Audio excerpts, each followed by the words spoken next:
Are you okay here? You okay right here? Brace yourself, guys. Heels full.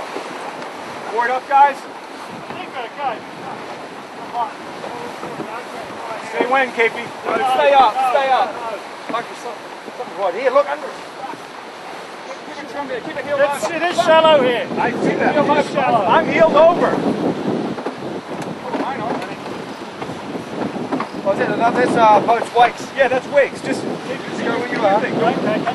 Don't listen to other guys. You just do your thing. Coming down, coming right down the court.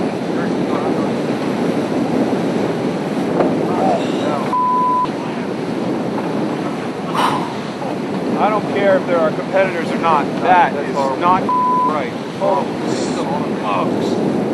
I am trying.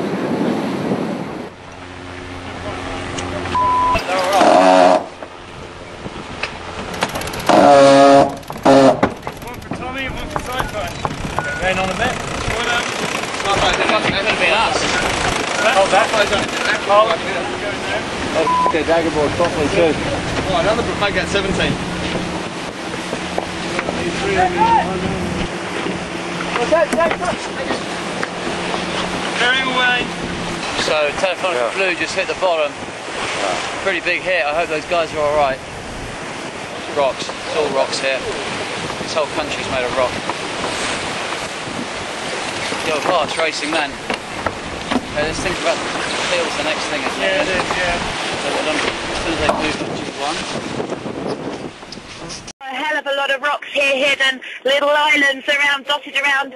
As I come up a bit closer to see them nearer, there's I can see like Becking and Ika Martinez, who was on their wheel at the time as they were leading Ken Reid and the rest of the fleet behind them out of Marstrand after that loop that they did just this afternoon.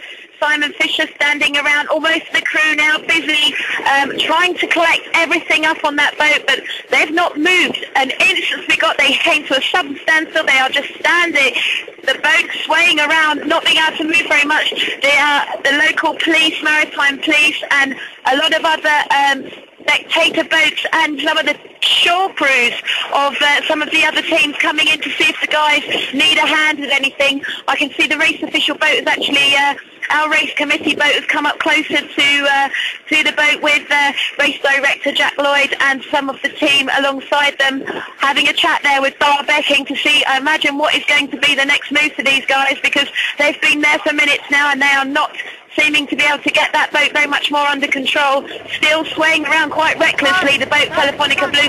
All the crew obviously absolutely stricken by the situation. Who would have imagined, after what a fantastic start there, incredible position changes in just half an hour of the start there, and the whole of Telefonica Blue.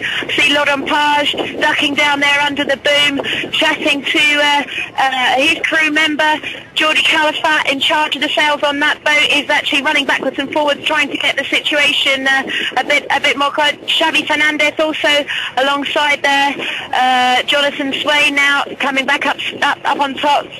Imagine they're checking down below to see what's happened. Pepe Ribes not to be seen, the man who is always fixing everything on that boat, obviously down below trying to catch a glimpse from below of what they could be the damage there. But like we can see just with the movement of the waves, just how that boat is just recklessly moving from one side to the other. It's actually quite a worrying situation for all of those around. The police are not moving either. They can't seem to get that boat moving at all. It's going to be a bit of a wait for the guys on Telefonica Blue. What a disappointing start for those guys. Who knows what they're going to be able to do now, but the suspended racing, it seems, situation for Telefonica Blue has tried to get a few words with their media crew member, Gabriele Olivo, a little while ago. Obviously, straight into a situation like this, the most important thing is to get everybody safe and the boat under control. It seems they've got all the sails down, but I don't know how much further they're going to be going with that for the time being. Let's say race committee on the job, all of the police, local maritime police here also vigilating, as well as all of the photographers. They seem to have forgotten about the fleet, who have charged out of Marstrand now. The rest of the disastrous situation here.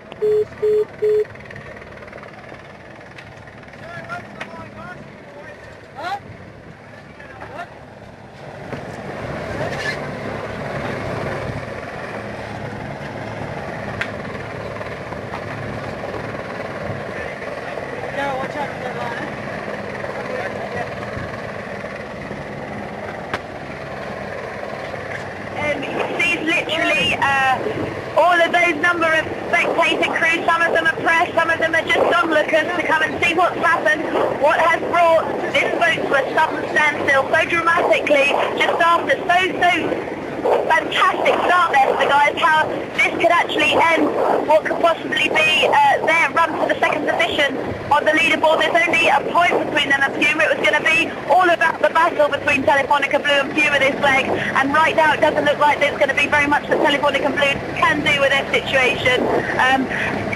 Hard to know what the situation is going to be in the next few minutes because the police are alongside them, the race committee alongside them. They've got local help if they need it, but they just can't get that boat. They've hit a rock. They can't seem to get that boat moving from the rock right now. As I'm looking on board, Gabriele Olivo, media crew member, filming the faces close up, having a chat with a few of the guys. In fact, I can see just by the body language they don't want to talk right now. They've just got to concentrate on getting that boat safe. Whether or not they get it moving in the next few minutes, it seems they've been there for quite a way now. Just have to look at the way that boat is moving around to see that it is pretty difficult to get moving from the situation in there right now. I can see the lights flashing of the local police boats that are coming in, maritime and security services, safety being obviously the #1 priority right now. The guys are literally now slumped back on the sails that they've managed to get down, and they are absolutely gutted. Look at them. You're going to have to look at the body language of the guys, Daryl Wislang and Lauren Page. I can see Xavi Fernandez literally lying back now down on the top of the sails. They don't know what to do. They really are absolutely in bits after that. Bauer Becking moving around behind the mast there, trying to see how they can stabilise the situation. Obviously the most important thing, after having charged out of Marstrand, rounded that bottom mark in first place ahead of Puma. What a fantastic way for them to start. They were already there in front of Puma. They'd already put their distance, and bang, they hit something. We just could see it from afar, how they come to a standstill. You can see actually now the guys, it's actually quite difficult for them to keep their balance because the boat is moving. There isn't any control over the boat right now. They've got stationary situation, it seems. They've got everything down. They've got everything tidied up and cleared up. They're all sitting now on the bow. You can see Gabby there interviewing, I think it's Daryl Wislang he's speaking to, and Lauren Page from the distance we're at from here. Not much more they can do now until they get somebody to come and sort their situation out. We don't know what the situation is like under the boat. We can't see, obviously, from our situation what the damage could be, but obviously something pretty serious for that boat to be stationary as it is, and for it to be moving such a lot as it is. Behind them, from afar now, the maritime police just keeping a look on the situation to see it is. Still a whole number of spectators dotted around here to see how those guys are going to get that boat moving, or have behind us also a lot of the press photographers, as we say. One, we can't keep up with the fleet, they're too fast. Two, this is big news for Telefonica Blue. It's a disastrous situation for the Spanish team right now, who were in the run for second place on the leaderboard. We'll see now in next few minutes just how they can manage to get that boat moving and to assess a little bit what the situation is.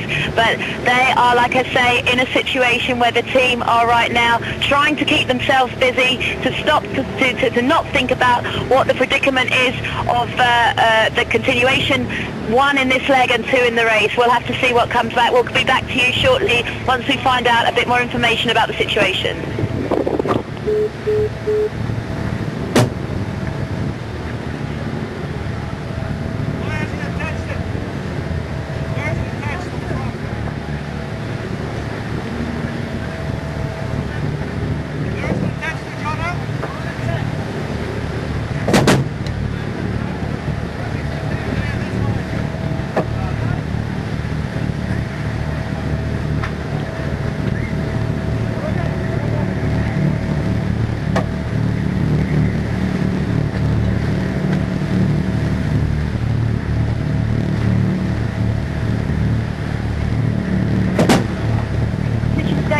For the team Telefonica Blue, we don't know, but we have a race going on right now. Puma obviously were leading when we left behind. Disastrous incident here for the Spanish boat and Telefonica Blue. We've got to keep following our fleet, so we're going to be following them now, and we'll be back as soon as we can find out a little bit more what the situation is. From Fleet Broadband Express, we'll leave you now because we've got the guys to catch, and we'll be back on the situation as soon as we can.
A very frustrated Telefonica Blue crew then, as they run aground of the rocks so quickly after the start. We can see John O'Swain, the South African veteran of 4 Volvo races, just moving out of picture there. You can see just how disconsolate he was as they prepare the boat. Skipper Bauer Becking also trying to make some last minute adjustments, making sure that everything is tidied up and ready to go when they try and move the boat off the rocks.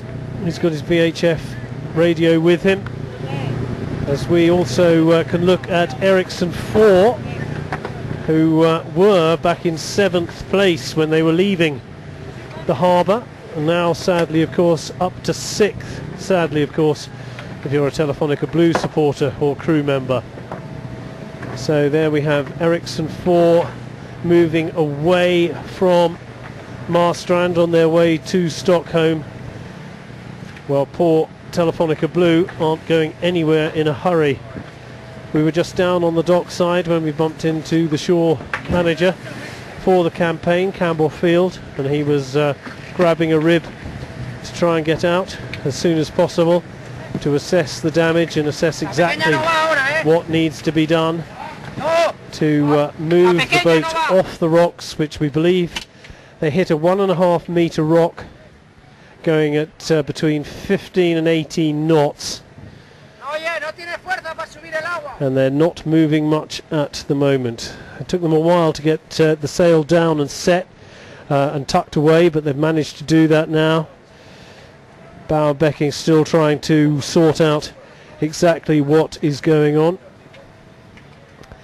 as again we're aboard Ericsson 4, getting the mast shot as they make good speed out of Marstrand.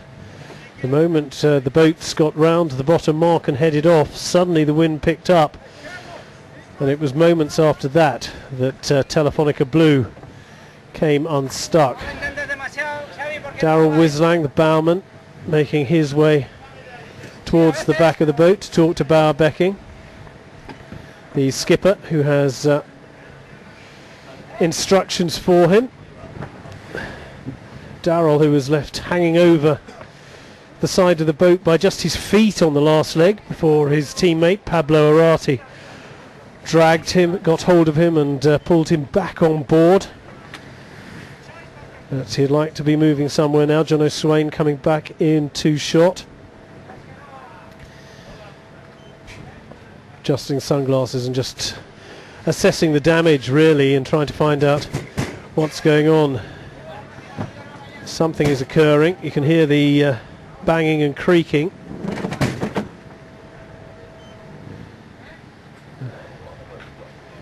So we're just waiting to find out exactly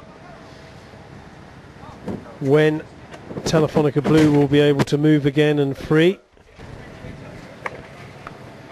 Obviously the banging of the on the bottom of the boat causing a few problems for our technical camera, but we'll stay with this as long as humanly possible.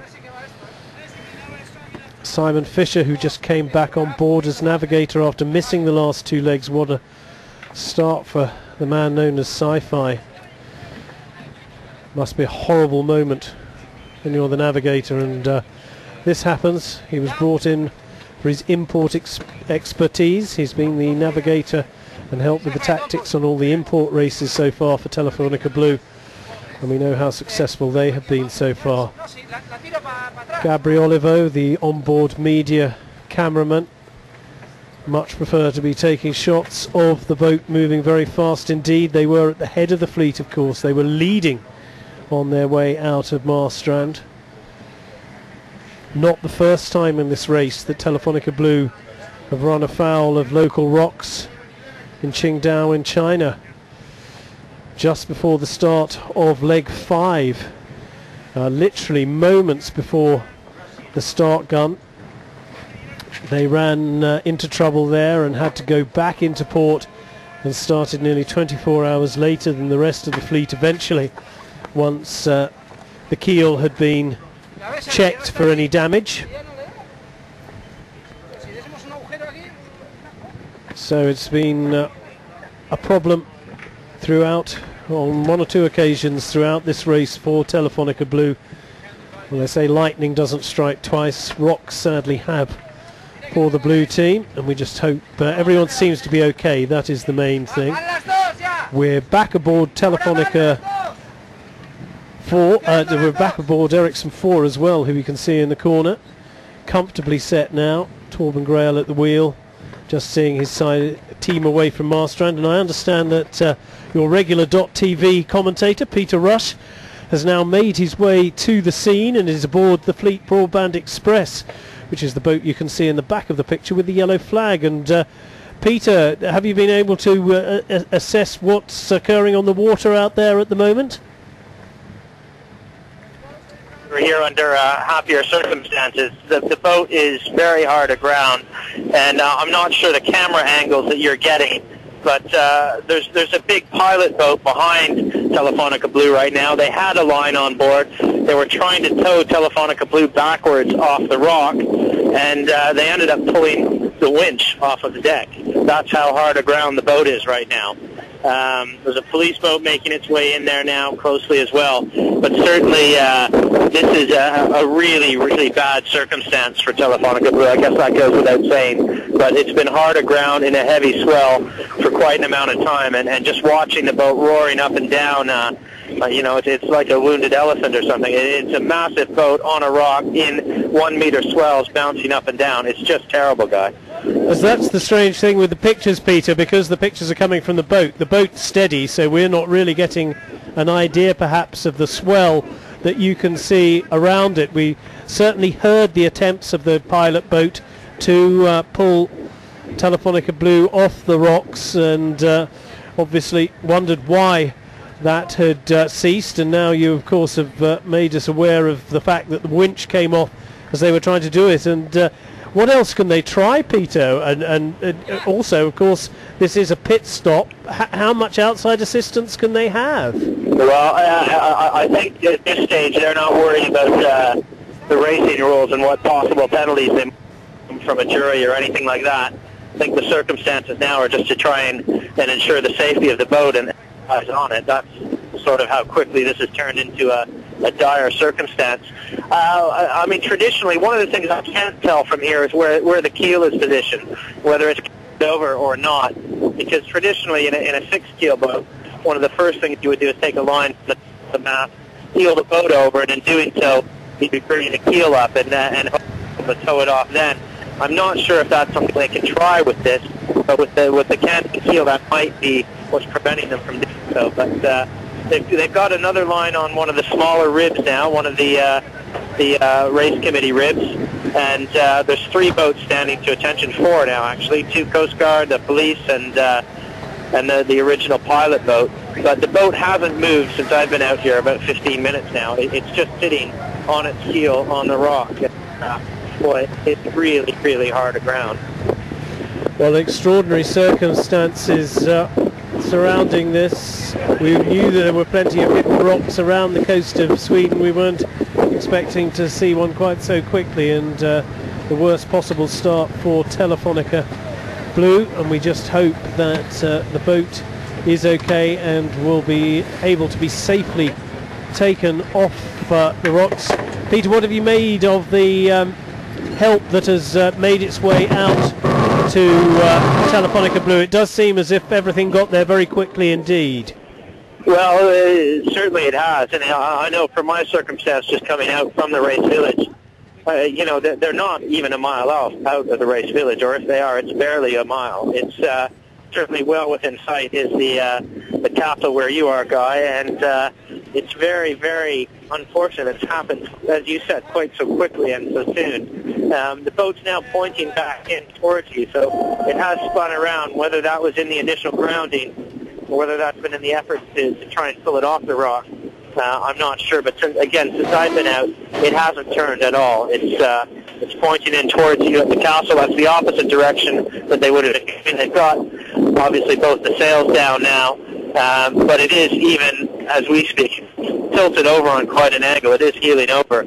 So it's hard aground. I think they've now got a line on one of these Coast Guard rescue vessels, and I think they will. They're trying to clear away the spectators who've gathered around here to try and clear some runway for them to get this thing off and afloat again. And of course, one of the dangers now is, depending on how much damage has been to the structure of the hull, they are going to be worried about water coming in now.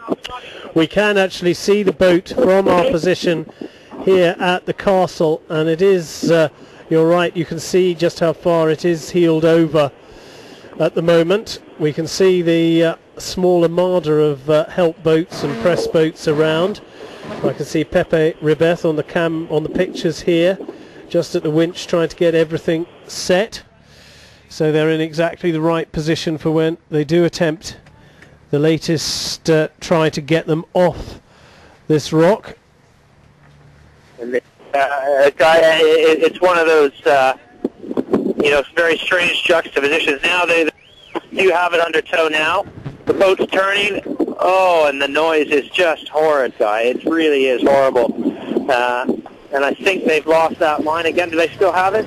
No, it is still attached, but they did ease it off. They pulled the nose around a bit, maybe at 15 or 20 degrees, but you could just hear the grinding of the keel on the rock, and it just does reverberate through the boat. Probably exaggerates it a little bit, but boy, that's not a sound any sailor would like to hear.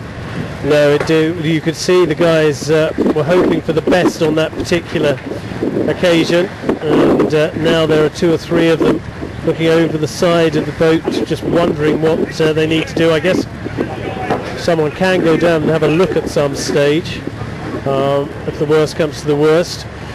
We've now got pictures, Peter. We've set up a camera here on the top of the castle so we can look out and catch the whole panorama of what's going on out there as well.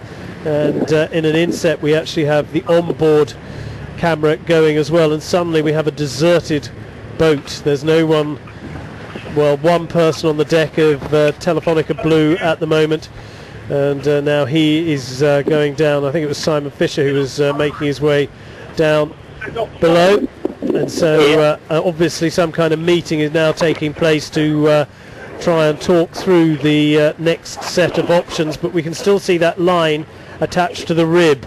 Anything else that you can see out there, Peter? Well, they're getting a much heavier line now off of this Coast Guard vessel, but again, just a very big swell. The boat's just gone up and come down again, and it's just kind of these repeated horrible noises of this boat. So they're getting a very big and thick line now, but the problem so far I don't think has been in the line. It's been whatever they've attached it to on board Telefonica is just pulling out, and that is again an indication of just how hard aground the boat is. I was going to ask exactly that, Peter, is what do you attach the line to? What is strong enough to hold it if it is jammed as badly as it looks as if it is? Well, again, sort of traditionally it would be the base of the mast, something like that, but I think they've been hoping that they don't need to revert to that, because of course if something goes wrong there, you're really looking at an awful lot of trouble. But we will try. We're in fairly close. We're just off the bow, maybe by about 50 meters or so. So we'll try and see what they're attaching these lines to. They seem to have already tried what you would expect them to, being primary winches and then the base of the forestay, and we'll just see what they go to next. But this Coast Guard boat just starting to ease its way backwards to get in even closer to Telefonica Blue. But we'll see if they don't also put something on top of the halyard and see if they can heel the boat over as well a little bit. Well, all the guys are now making their way back out, so we can see just how much that boat is moving around. Funnily enough, we can't from the close-up pictures, but now we're panned back from the castle and looking out. You can see just what pressures the bottom of that boat must be being put through at the moment as it moves from side to side in these choppy conditions just off the island of Marstrand. We can see. Yeah, you would almost think, Guy, that with this kind of wave and swell, that it would be the type of thing that might lift the boat off and place it down off of whatever on. And of course, I suppose the other possibility, and this is the one you really wouldn't want to contemplate, is depending on what they have hit, the bulb of the keel might actually be wedged underneath something, and that's, again, it wouldn't be something that you'd want to think would happen, but it might be something to start thinking about. I haven't seen anybody in the water. I haven't seen that they put a diver down to take a look at what the situation is underneath the boat yet, but that may end up being the next step. Yeah, you would have thought that someone is going to go down and have a look in a minute. A major line is being... Sorry, Sophie? It looks as if a water pump is on board, which they're either going to use for, well, perhaps as a line. Just trying to work out exactly what it's being used for. Well, I would imagine, sadly, Guy, that it's being used for its design purpose. This boat being on that rock, that hard a ground for this long, I'm sure there is some damage to the structure of the boat by now. I'd be very surprised if there isn't. So they're bailing, yeah, they're actually using the pumps to get the water that now appears to be coming into the boat off the boat. Well, certainly preparing for that eventuality. So, yeah, it really isn't a pretty picture. We've got the pilot boat just coming over towards us now. We'll see, I think, trying to ease us a little bit further back, give them plenty of room. I haven't seen another line go aboard the boat right now, so I don't know whether they're holding off on another attempt at this stage. Well, I guess after trying 2 or 3 times, they know how stuck the boat is at the moment, and the next time has almost got to be the one that works. Yeah, I think we've got somebody putting on a dry suit now, and as we were sort of speculating there, I think that we will be seeing somebody going in the water to take a look underneath and assess the situation and see exactly what first of all, the integrity of the hull, where the keel goes through, and then maybe right down, further down, and see where the bulb is and whether it isn't wedged in between any gaps in the rock or something like that, because that would really be a difficult situation. Yes, that would be very difficult to move the boat enough to get the keel out of any rocks it would find itself in. Still plenty of peering over the side, hoping to get a better view of exactly what is going on. 1 or 2 resigned guys just sitting down and trying to take in exactly what's happened. It was all going so well for Telefonica Blue, of course. They were leading the fleet out of Marstrand, just what they needed to do in their personal battle with Puma to re-establish themselves as second in the fleet. And then this happens. So Telefonica Blue now having to come to terms with the fact that it does look as if leg 9 is not going to be a high scoring one. That's if they actually manage to get going again. So let's hope the worst doesn't happen and that they can be moved from the rocks as soon as possible and damage can be assessed and off they can go. But at the moment it's looking as if they are going to be there for a little while yet. We'll keep an update on who exactly it is who will be going into the water. It's usually the bowman who is charged with this job, so it could well be Pepe Ribeth, who is the man who will be donning the dry suit to go and have a look. And one can only speculate. It does look like they, sorry for interrupting you, it does look like they do have a halyard or line that's going up towards the top of the mast now, and I'm not sure if they're not going to use that to try and heel the boat over a little bit. Certainly I can't see from the distance we're at whether it is Pepe Ribez, the bowman, or not who has it, but there is a long line on deck coiled up on deck at his feet now. He's just in front of the mast, and it does look like they might be getting ready to pass that along to one of the boats here that's assisting them. If they do that, it'll probably be a dual operation where they try and take that halyard, heel the boat over a little bit, and at the same time they'll be trying to tow it off the rock as they tilt it over, it lifts the heel up off the rock, and they should be able to pull it clear. But it looks like that's what they might be attempting to do next. Peter, we might have to rely on you for that, because our camera, of course, is at the back of the boat, and we have the mast between us and what you can see there. So At the moment we don't have the greatest view of exactly what's happening at the front of the boat, so we will have to rely on you a little bit at the moment. We can see what you're talking about. Yeah, there are guys now obviously getting set in that in those positions. Yeah. I think we've got about 7 guys on deck that we can see right now, and I haven't seen yet whether they've taken anybody off the boat or whether the others are down below. I don't think they've taken anyone off yet. So the others must be down below right now, but it does indeed look like they are setting up to heel the boat and try and pull it off at the same time as heeled over. But of course, with these, that's sort of the traditional thing you do with a cruising boat and a aluminium mast or something like that. This is an entirely different operation, a different degree of fragility with a Volvo Open 70. So we'll definitely be keeping a close eye on and seeing what happens here. We now have the mast camera in action, and so we can look down and see the prow of the boat. It does look to me as if it is Pepe Ribes at the front, Bauer Becking also there, the skipper directing operations. And now we get an idea of the swell, because we can actually see how much the other boat in the shot is moving, the pilot boat, that they are trying to attach what looks to be a very heavy duty rope indeed. Yes. But it's just... Yeah, they are starting to ease us in this operation, probably not surprisingly, along with all the other boats here, guys. So we'll keep an eye out and our best view. But it does seem that they're getting the big guns out now. That big green line that you saw on the orange pilot boat, there's a rib with some Puma shore crew on it that are helping out. And certainly these guys might be fighting for second place, but all thoughts of that are completely forgotten when it comes down to something like this. Everybody just gets stuck in. So that's the big line. That's the one that's going to tow them off the rock. There'll maybe be another line that they're attaching to the top of the mast to try and heel the boat over at the same time. No, it's interesting, Peter. We were out on the water with 2 of the press team from Puma, and they spotted that their rib was closest to, and immediately the phone call went out, and they were straight into action. It's Daryl Wislang in the dry suit, actually. Daryl Wislang is looks if anybody's going over, it'll be him.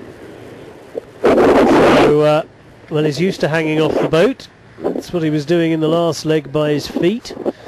And he is now directing operations pretty much with Pepe at the front of the boat as they work out exactly what they are going to attach this line to. And again we get such good view of exactly how much the boat is moving from side to side in the swell, or the swell is moving.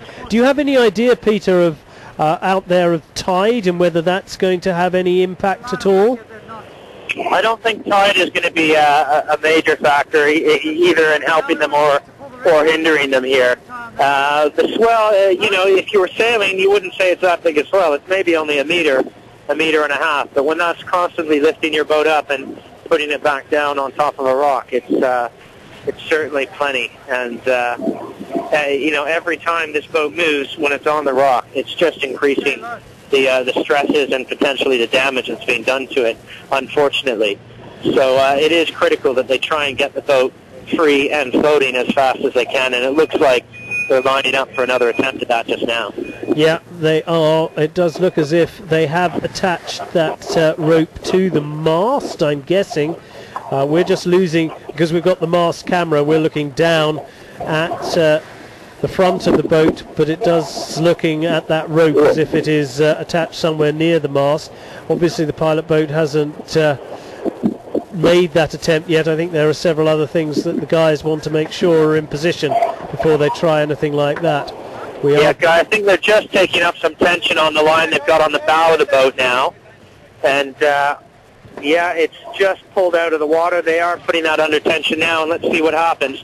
They're not trying to heel the boat over more, but they are trying to tow it off with the pilot boat. It is the line's on the bow. It's tight, but not under tension. They're doing this very gently. Well, Peter, you were absolutely right. Where they have tied the knot is at the, where they've set the rope is at the bottom of the mast. So you were absolutely right. It is the last resort. They're having to go with the rope on the mast. Okay, Guy, they're turning the boat now. This is definitely the best attempt that they've made. The boat's spinning, but I'm not sure that it's actually moving off the rock. It just seems to be spinning, and oh boy, I hate to say it, if anything, it looks to be as hard a ground as ever right now. It is turning, it's back in the direction, but basically, Guy, they're just spinning it on top of its bulb, on top of this rock. They haven't been able to pull it in any meaningful way yet. Oh, it's just horrible. So it does look, Peter, as if the bulb is stuck. Would that be? Well, the way the boat's spinning, I wouldn't think that it is actually. If they've been able to turn it that much, I wouldn't think the bulb is actually stuck. I think they are just really absolutely hard aground right now. But let's see, they're going to make another attempt at it now and see whether they can't pull it off. The line's just taking up the tension now. Oh, we saw one or two guys take a tumble. They weren't ready for the tension. Now we do. We can see from our position here, Guy, the boat isn't floating right now. I mean, there's so much space in between the water and the normal water line and where we're seeing the water hit the bottom of the boat. Does look as if they're giving it another go, Peter. Not even close to floating, to be honest.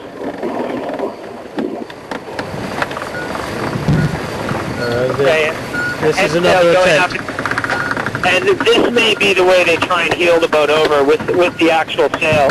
Instead of putting the strain on the mast of another line from the top of the mast like the halyard, I think they might be getting the sail up now so that they can sheet that in. But the idea being that that'll heel the boat over a little bit and maybe allow them to pull it off. The only thing I can think of why they'd be putting the head sail up is just to try and heel the boat over a little bit more. It's a very small sail that they're putting up, one of their smallest storm sails, just on that inside fore triangle there. And if they sheet that in, the boat's now on an angle where it would heel over when that's sheeted in. And that may just be enough to lift the heel off of the rock. Oh, just seen the rope, a rope explode, I think. It's going to round us up, isn't it? Yeah, certainly saw it fly off very quickly indeed. That's on the bow, that's Darryl Wislang, excuse me, just running up to gather that line and bring it back again. We got a well, you hate to use the word good shot because this is a terrible time for Telefonica Blue, but we timed that and saw the rope spring back with the pressure it was under. But it is Darryl Wislang, you're right, in the yellow top there, who was first forward, and now it's all being reset for another attempt.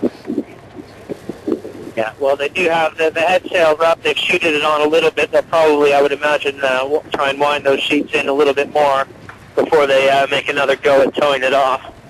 And just the hope is that the boat's just going to heel over enough, but I'm not sure whether it will, to be honest. But let's take a look and see. And fingers crossed, this is the one that gets it off, Guy. They've put the rope on the other side of the headsail now, Peter. Okay. Yeah. To give more of an angle, according to my expert Sophie Luther, who's sitting alongside me, telling me exactly what's going on from here. All right, well done. So let's see if we can see the line that's off the bow of the boat that's going to the pilot boat. There's no tension in that right now. They're still waiting to get it cleated off on board Telefonica Blue, and then we'll see the pilot boat's going to start to reverse. And it looks like this is the angle they want to try and pull the boat out from. I don't know, again, whether they've had anybody in the water to take a look and see whether that's the most efficient angle to do it from, but that seems to be the way it's going to go right now, as they're just slowly making sure everything's set and attached, because this is going to be a big moment when they do this final pull, or what we hope will be the final pull. Yeah, let's hope that this is the last and successful attempt to get Telefonica Blue around and back onto the water and sailing again. You can hear John O'Swain's taking a large part in proceedings in organising this. One of the watch captains, of course, aboard, and a man who's had a great deal to do with everything aboard Telefonica Blue from its inception onwards. The South African veteran of 4 Volvo Ocean Races.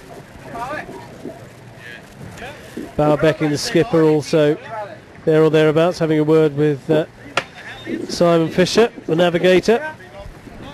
Okay. The Halliard will break pretty soon, eh? Pilot boat directly in between us and Telefonica Blue, right? There is, I believe, another line now that's going out this blue police boat. Certainly another line in the water. I'm not quite sure what they're going to be doing with that one. Well, they're expecting the halyard. I think they are going to put a bit of tension on a halyard as well to see if they can heel it over a little bit, Guy. But John O'Swain also suggesting perhaps that they're expecting it to break in that attempt, but they're going to go for it anyway. Okay, well, it looks like we might be gearing up for another attempt now. That pilot boat's starting to put a little bit of weight on it. There's still a fair bit of slack in that big green line. And then just off a beam of the boat, just straight off the port side, the left side of the boat, is where this police boat is with another line. We'll see whether they're going to take up some tension, and we're just directing our we've got someone broadband express in, Guy, but what are you guys seeing from your cameras there? Well, we're just keeping an eye on exactly what's going on. We thought for a minute that someone was actually making a move up the mast, but it wasn't. It was an optical illusion. No, from okay, where we were. this is the line. I can see it clearly now that they've let it go from the boat. So this blue police boat that's off the port side, it has a line that's running up almost to the top of the mast, sort of to the top of the forestay. So 7/8 of the way up to the top of the mast. They will use that to try and heel the boat. And then the police boat that's directly off the bow, the pilot boat, I should say, with the big orange pilot boat, that's the one they're going to use to try and pull it off the rock. But this is going to be a very delicate operation, obviously, with this carbon fiber mast. The police boat now just starting to take up some tension on that. And okay, we'll see how this goes now, Guy, because they are just lifting that line out of the water. Some tension just about to go. Okay, let's see what happens. We've got pictures of Laurent Pages at the back of the boat, just making sure that that line 7/8 of the way up the mast is in exactly the right place. He is the man who appears to be looking after that particular line. Okay, Barrel whistling down at the bottom, holding onto the bottom of the sail. And of course, the danger, Guy, is the more the boat is sort of rolling in the waves, the more difficult it is to tension that line correctly, because you're going to have it loose, and as the boat kind of rolls on top of one of these swells, it's suddenly going to get very tight. And again, we do know this is near the top of the mast. It must be producing extraordinary stresses on the carbon fiber mast there. So let's see how this goes. The police being extremely careful in terms of putting any tension on that line right now. But even just the distance of it, the sag in that line and the weight of it as it gets taken up, it's really going to be a very stressful time for the boat of Telefonica Blue. And the pilot boat now, that green line off the bow, the one that's going to tow the boat off, the tension just coming up on that too. So a real coordinated effort here. We're trying to heel the boat over. That should lift the keel up under the water. And at the same time, the pilot boat is hoping to tow Telefonica Blue off of the rock, on which they are very hard aground. Plenty of work going on at the grinding stations as well. All right, that could be the more sensible way that they're approaching putting tension on that line that goes to the top of the mast. They're hoping the police boat just stays in place, and they're using the guys on the handle to actually put tension on it, and that way they can control how much it heels. But of course, with the other end of it being fixed to a boat that's floating and moving, it's certainly quite difficult to keep it under tension or under the correct amount of tension. I think what we're seeing now, they've released any kind of tension on it. I don't think the line broke. It hasn't. I can see it on the top of the mast and on the police boat. So that line hasn't broken yet, but they have released all kind of tension in that part of the operation. And the same with the line off the bow. They've eased up on that. So I think they're going to just try and re-coordinate and get the timing right on this, because it is a very delicate operation here, Guy.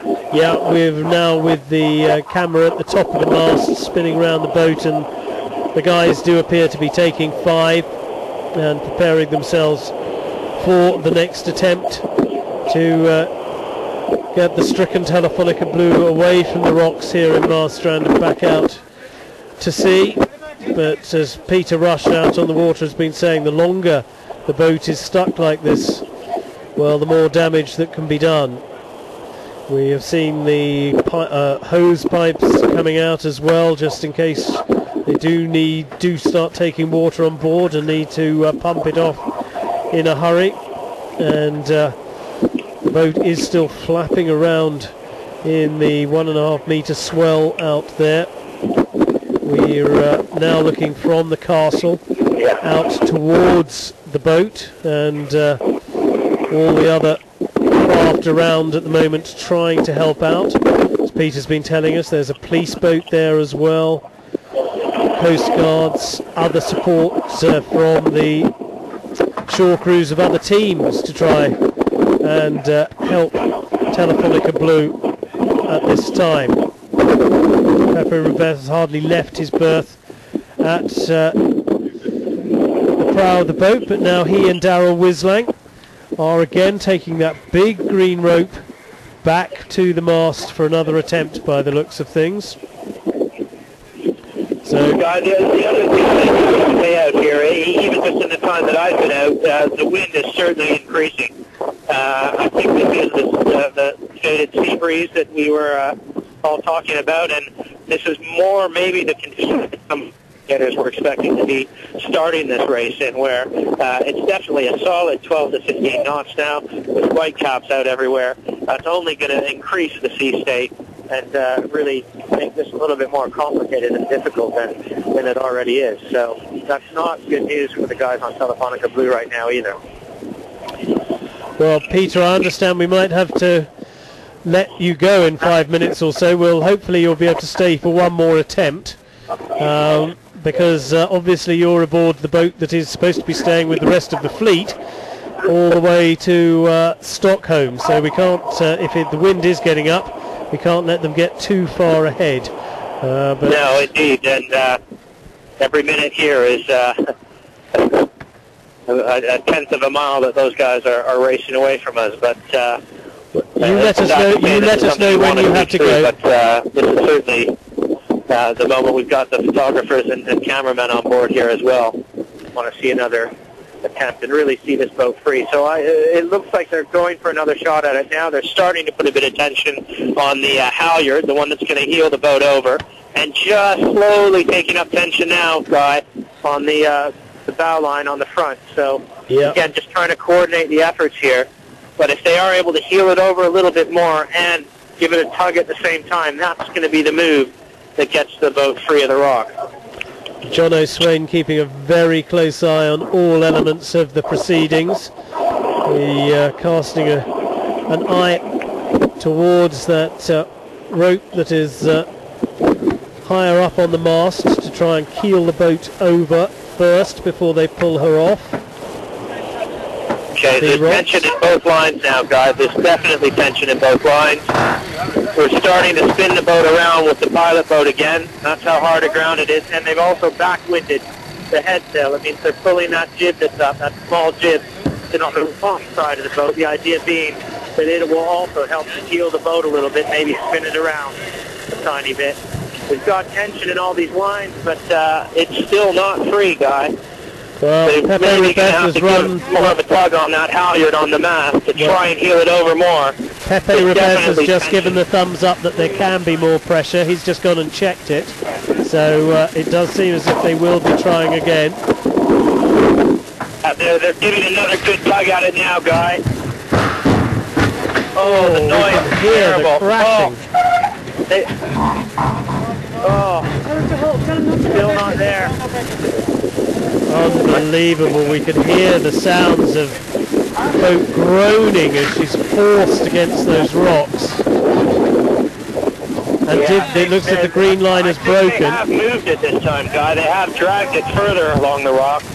And whether that's towards water, well, we hope it is. The boat clearly moved this time, but it is as hard a ground as ever. If anything, it's looking out more, potentially. This is a really tough situation for Telefonica Blue right now, Guy. There's no good news to report on this one yet. It doesn't look as if we're going to come to a fast conclusion to events here outside Marstrand at the moment. We heard the stresses and strains that Telefonica Blue was put under in that desperate attempt to move her off the rocks, with two boats involved, one heeling her over to one side and the other pulling her away from the rocks, but sadly it didn't work, and as Peter just told us, it could be that she is even more firmly aground than she was before. Sophie? Well, Guy, obviously we can't see under the water, and we don't know the shape of the rock that it's on and how big it is. But certainly the boat is clearly higher out of the water now than it was before that last attempt. So really unlucky and unfortunate. Okay, well, again, looking around, I can see Iker Martinez, the co-skipper, just looking out to see what else might be done, stamping his foot in frustration. This is horrible times for the crew aboard Telefonica Blue. Jono Swain just stares down at his feet for a second as they regroup and think about another try and maybe another way of doing things. That did seem to be the best hope of getting the boat off the rocks, was the twin attempt, heeling the boat over and then one big pull to try and get her away and back out to sea. But at the moment that has failed, and the crew having to do a major regroup and rethink, and you feel as if it might be a little while before another attempt is made and another plan needs to be formulated. Well, Guy, I can tell you out here that both the lines they used in that last attempt, the halyard, the one that goes to the top of the mast, and the line that comes off the front of the boat, the bow, that was going to be used to pull the boat forward, both those lines are still attached at both ends. So, in other words, on the boat and also on the police and service boats that are trying to help and get them off. So I think that in terms of having the line set up and ready, that's all ready to go. I can't really see from our distance what's happening on board and whether they're reconsidering whether this is the best way to do it. Unfortunately, I can't really think of any alternative to what else they could do here. They've got to pull the boat off the rock. It's as simple as that. And this is probably the best way to do it. Well, let's see. At the moment, we're just getting a view on board, and we can see several conversations taking part in various places on the boat as people just get set either for another attempt or plan B. But at the moment, as Peter said, well, it's tough to see a plan B. Bow Becking has just been at the front of the boat again with Daryl Wislang and Pepe Rebeth checking things out at the sharp end to make sure that everything's okay. Jono Swain effectively looking after the afterguard. He and Simon Fisher having a word as we pan round between the front and back and the front of the boat, and we can see that big green line still there on the boat, and whether that will be reattached and another attempt made, well, we're just waiting to find out when that will be made. As you've heard from Peter, at the moment that seems to be the best way of attempting to move the boat. The boat definitely did move last time, so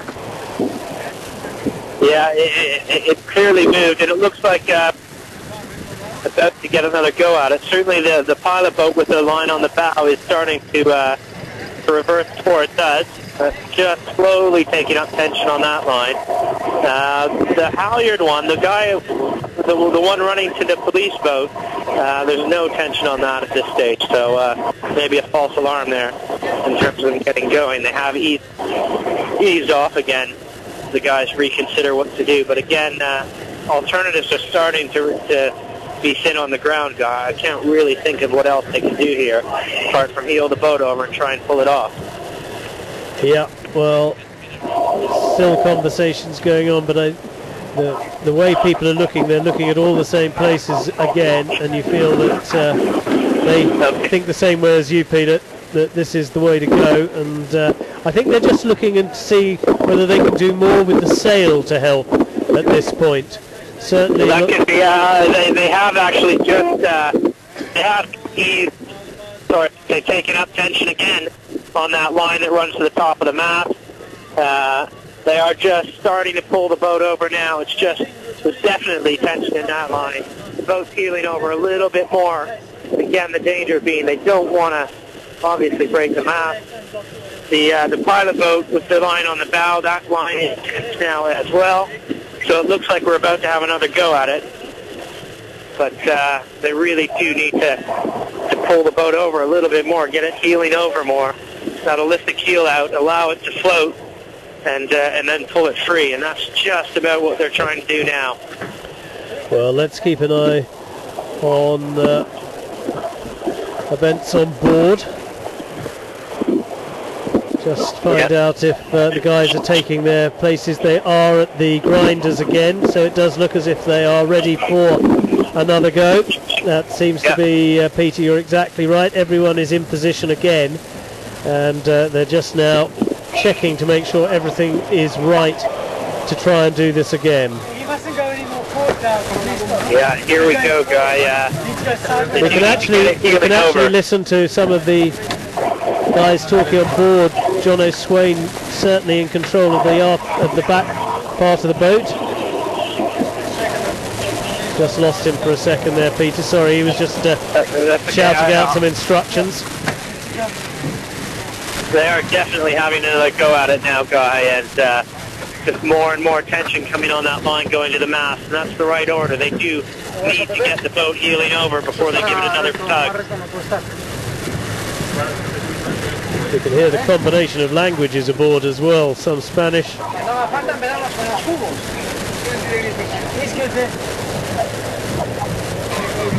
We look down, bow becking. The skipper keeping a close eye on proceedings, but he seems to have let Jono Swain take over that bit of the running.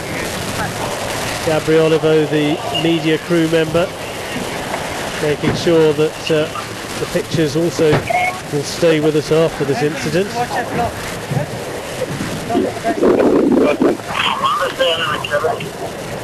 Okay, well have we had another try, Peter, or have they just... Well, I think they're in the middle of it, but they're doing it very slowly, and now from our position we're just upwind of them on the starboard side, off the right side of the boat. Yeah. And at times we can see the where the keel meets the hull. It's too big a distance, obviously, to see if there's any damage, but from the angle it's on, we can tell you that the boat is, again, it sounds redundant to say it, but it is hard aground. The keel is already heeled over, and this boat is not in very much water at all right now, Guy. It really is just sitting on the keel. Well, our slight concern here is we might lose power being used to send these pictures back. We're not sure how long we'll be able to keep them going. We hope we'll be able to keep them going. We're just making sure that we keep all our options open. They've got it, I think, Guy, I think. Oh, no, the line's parted way. They moved it a lot. We were on board at the time, Peter, and it certainly looks as if the boat moved a lot, and for a second it did look as if it was actually on water rather than on rock. But no, we thought they had it, but I don't think they do. Boy, it moved, it looked good, and then that line on the bow, I don't know if it broke or if they've eased it out. But certainly there's no tension on it. They moved the boat more, but it is still sitting very high. Well, the Puma Shore crew are back at the front of the boat to try and pick up the rope again. We're trying to work out whether, I think it did break. I think the rope broke. We can't see the green rope on board the boat at the moment, so I think it could well have broken. The good news, I guess, Peter, is that the mast survived the experience, and now it's a matter of getting the rope strong enough to give it another go. Well, that could be, as you said, the Puma Shore guys, they're gathering up that line from the water right now, and they'll head back over to Telefonica Blue so they can have another go at it. I think we are going to leave you in a moment or two, and you have to go, Peter. Yeah. Racetrack. Well, thanks for getting out there so quickly, because Peter was in the castle here where we're watching the pictures coming in high above Marstrand. Made his way out to the Water Wizard expecting to fly off towards Stockholm, and has stayed with us. In fact, we've just got a view of where Peter is commentating from, and the top right hand corner of your screens, that is the Water Wizard, the Fleet Broadband Express. Peter will be a member of the crew reporting back from the rest of this leg with the other 6 boats that they need to catch up with at the moment, but it does look as if they will be looking for another attempt here. We are having small problems perhaps with keeping enough power on Telefonica Blue as well at the moment. We can see Pepe Ribet just back again to try and set that rope and give it another go. All right, well, guys, it does look like they're going to do another one, but I think we're going to hand it over to you as we start to make our way down and try and catch the boat. The wind is up, and we wish you and the guys on Telefonica Blue the best of luck. I hope this comes to a good resolution. Well, we do too, Peter. Have a safe journey. Thanks indeed for joining us. All the best to everyone on Fleet Broadband Express, and thank you for staying with us as long as you could. But we do understand you've got the rest of the race to report on. We will stay here. I'm going to be joined by Sophie Luther, who is suddenly being thrown in at the deep end into commentary. She was, I dragged her out to commentate on the race for VHF and the web, and now she is going to be helping me here with the nautical knowledge that we need to let us know exactly what they're going to try and do from the pictures that we have. So welcome, Sophie. They've found the green line again. The Puma Shore crew, who are out there doing so much to help, have got the line back on, and they're going to give it another go. We could actually see and hear the boat moving on the last attempt. So let's hope that this time is the one that they finally managed to make things happen. Now, and the good news, I guess, is that let's see if we can actually hear Jono Swain talking for a second.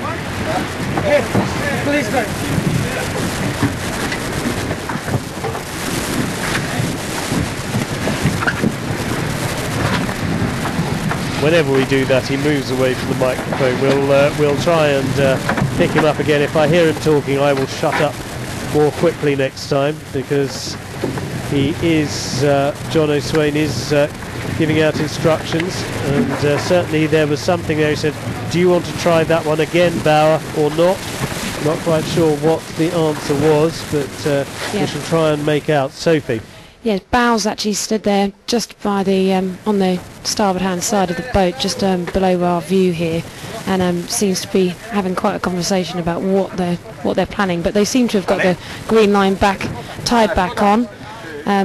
We seem to have lost the boat for a second there, Guy, but we'll try and get that back. I'm afraid that the power has actually run out on us on board the boat. They only have a certain amount of power at any one time before the generators recharge, and of course they're not sailing. I think we only have this one shot. My feeling is if we try and just, I know we can't see much, we can just see the boat from a distance, but we'll just try and see whether we can see whether this attempt works. We should be able to just make out whether one more attempt works. If we can't see from here, we will give up. I'm afraid we'll have to, purely because we have no more pictures.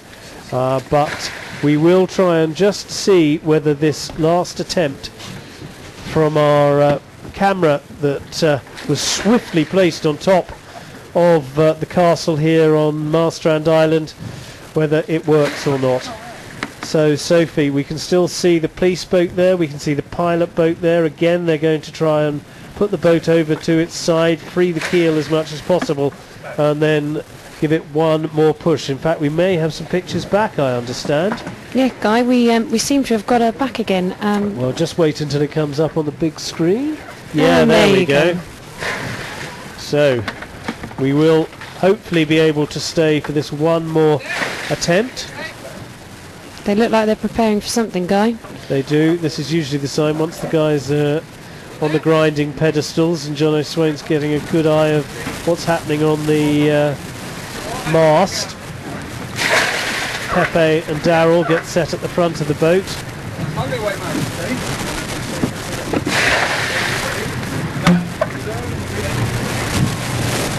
The boat now seems to be controlling the cameras for us, which is quite handy of them. Yes, I wonder who's taken that role on. So we can see Darryl Wislang and Bao Becking. Darryl keeping an eye on exactly which rope is the big green rope that we've been watching. As we pan round now again to the front. Make it straighter, then it'll run more. About the voice of Simon Fisher, the navigator. So we look again at the rope tied round to the base of the mast.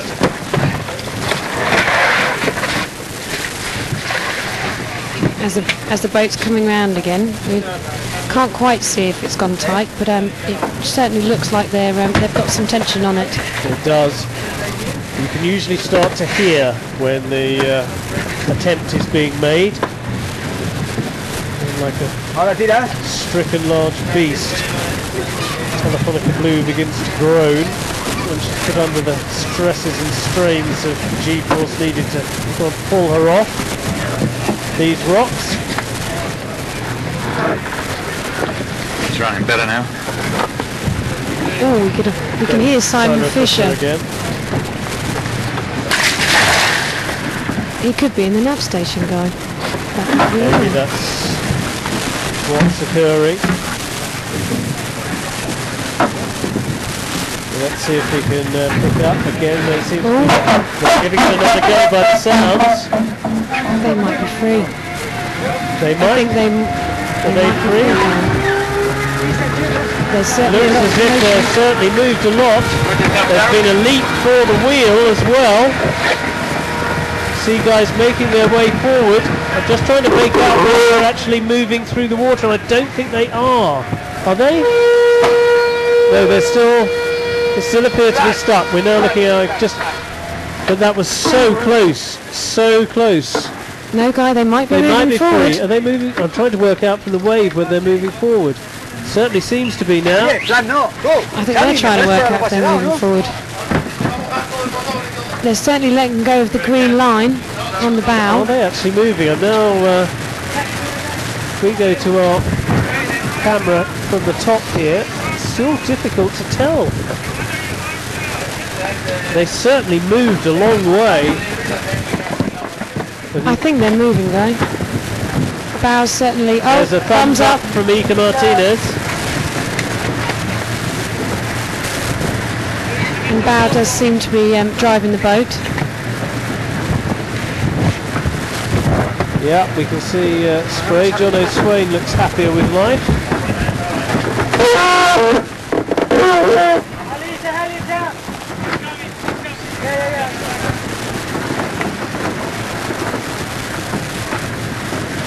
Now they're just trying to work out, Guy, what their next move is.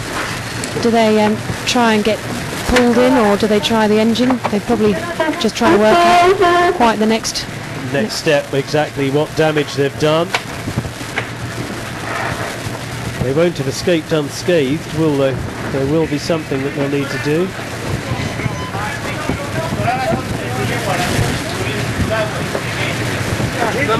We spin round to get... they're certainly moving. They're certainly moving. The Puma Shore crew again, and that's terrific news. Well, what a...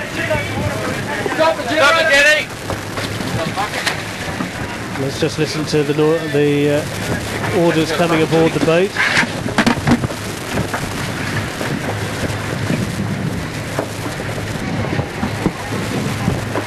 What do we need to do to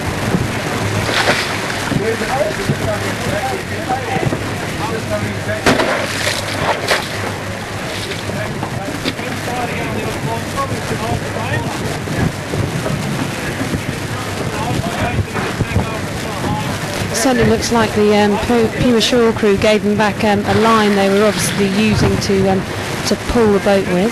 Yeah, there were two lines. There was one to heel them over and one to give them the real pull they needed, and it appears to have worked. There is water down below that's now being bailed, so obviously some water has been taken on board. Another person here, please. So they're going to need a second person to help bail. Becky has just said, can you hold on a bit while we just make sure we've got everything sorted out here.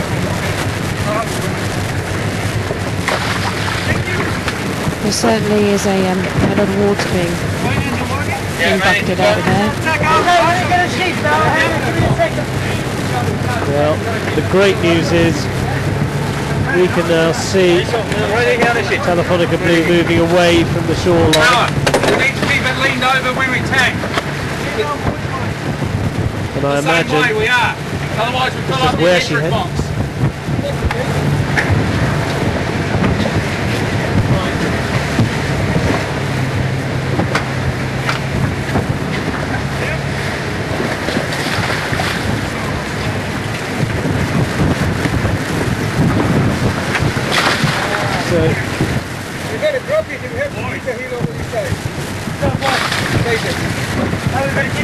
Campbell-Field's now on board, the shore manager of Telefonica. He's just been dropped off by the Volvo Ocean Race rib. He's having a word with Bauer at the back there. Well, I imagine they're just testing the steering and finding out. Campbell-Field will be finding somewhere for them to go in and have a look and examine the damage. Yeah. Is it safe to tack, Pedro? Can we tack? I'll get it ready, don't worry. Yeah, we can tack. We're going to stay here this way.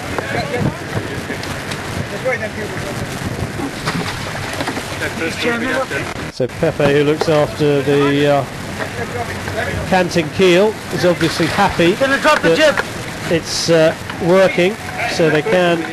No, because we can't heel it on the other side. Do it in the... Yeah. You can drop it down. And we need to stay here that way.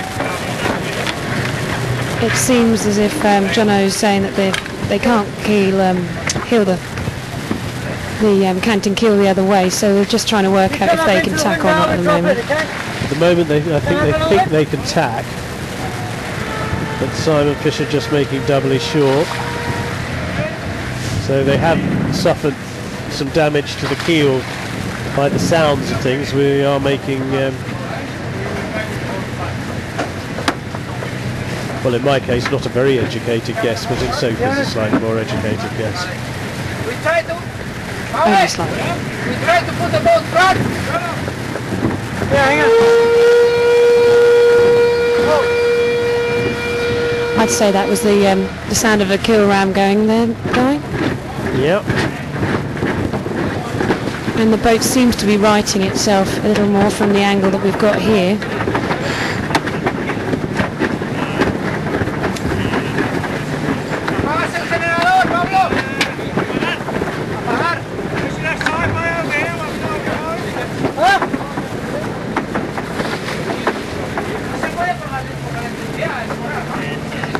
Gabri, the media crew member, doing a great job at the back there. You can see him interviewing Campbell and Bow about this. Well done, Yes, Gabri. just catching that conversation between those two, which I imagine will be a fairly full and frank exchange of opinion, because they've now got to make some pretty big decisions about where they go and what they do. This way is better, huh? as the boat tacks around, obviously the head of the main is in our way there, but it certainly shows that they've managed to get through the wind. Discussions about how the dagger boards are as well. Wait, Safa, can you look at the chart, please, mate? Right now. Yes, understandably they're going to have another look at the chart after what's happened.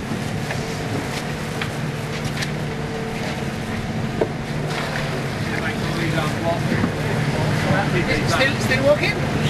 Yes, nicely, yep.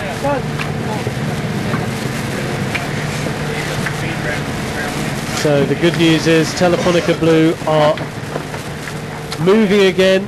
They have removed themselves from the rocks, but it's taken, well, nearly 2 hours to, so they've lost 2 hours and whatever damage they've suffered in that incident as well.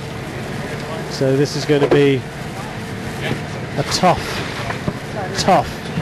day aboard the Blue boat. They haven't always enjoyed the best of luck in this race so far.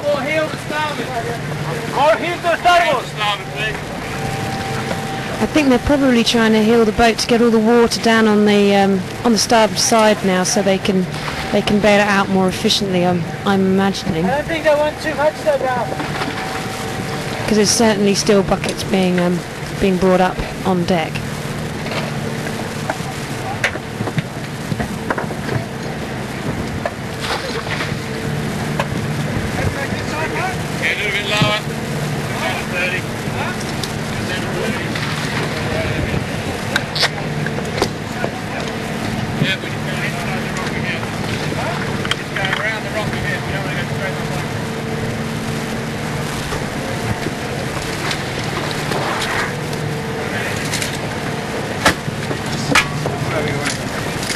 That's Marstrand, we should go to Gothenburg.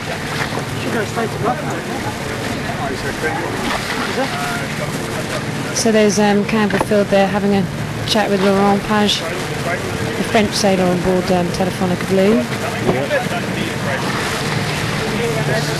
Everyone trying to, Campbellfield obviously just trying to find out exactly what everyone remembers of the incident and how it occurred. They seem to be coming more towards us now, Guy. Let's just have a look out the window and see if we can see from here. But I think they go round the corner, so we'd miss them and then they'll come back round. But it does appear as if the boat is heading back to Marstrand. We are going to begin now to wrap up our broadcast from this afternoon. Dramatic pictures here on the coast of Sweden. Peter Rush out on the water, Sophie Luther here as well, and the good news is Telefonica Blue are off the rocks and moving again.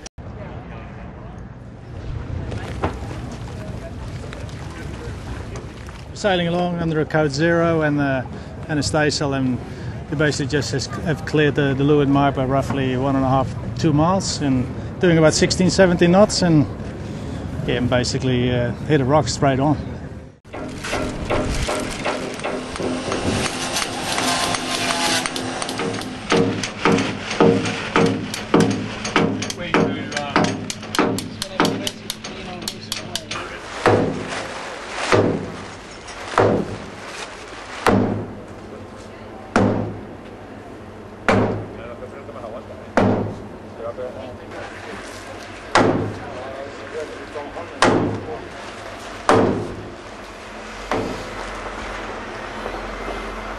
The plan here is to try and straighten our duck spill, which is not so straight at the moment.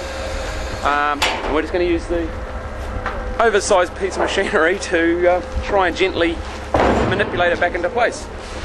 We'll see how it goes.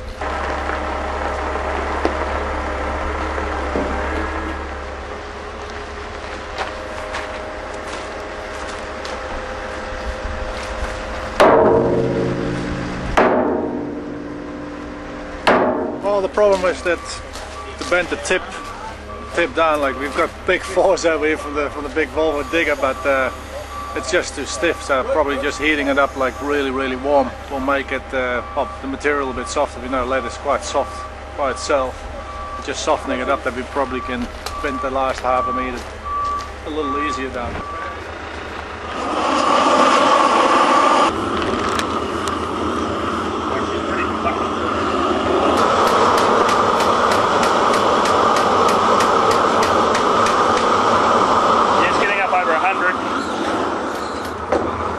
Alright, let's go again. It's at 150. Put some weight on it. Get some hooray on it. Yeah, hold that. Just be careful it doesn't flip out. Right? Be careful you don't flip it over. Okay, one more going on. No, it's two. I think it's moved. Yeah, it is. Hold that. Hold that. By the time we get rid of that lump at the front there, at the back there. You're not bad there. It's not too bad. Bit of Dutch engineering going on over here.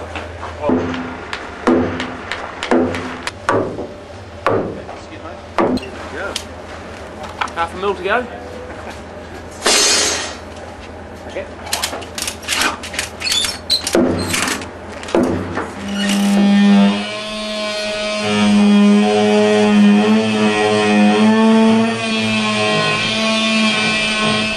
The damage is actually a lot less than what we originally thought. It's contained to quite a small area and just behind the dagger board. Not a lot of damage to any surrounding structure, so the repair is pretty straightforward. Just got to cut this panel out, replace it with a new panel that we're laminating now. Then we've got to cut through, because the board's gone through the hull skins. So we've got to cut the inside skin away and chamfer the core off, leaving a bit of the outside skin so we can put a former on the outside of the boat, do a skin tie, re-core it all, relaminate